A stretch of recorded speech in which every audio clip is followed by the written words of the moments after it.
Hi guys, my name is Reese Hines and I'm a dance teacher for Razzamataz Sutton Coldfield. And at Razzamataz, we don't just do musical theatre, but we also do commercial and street dance as well. And today, I'm going to teach you one piece of street dance called poppin, which comes with locking, but today we're just going to do the poppin part. Now, poppin started in the west coast of America during the 60s, so it's known as a funky style of street dance. And for poppin, it's about creating pictures with your body. It's all geometric, right angles. The reason why it's called poppin is simple. Pop, pop, pop. Other side, pop, pop, pop. And what that is your muscles contracting. So you have to really tense and relax.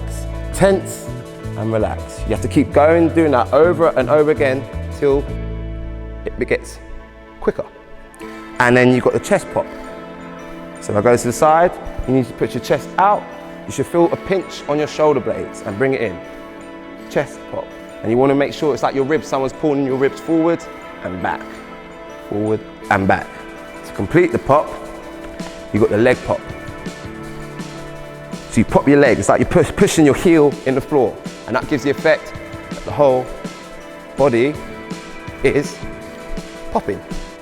You've got to alternate the weight as well. Make sure you alternate the weight of each pop.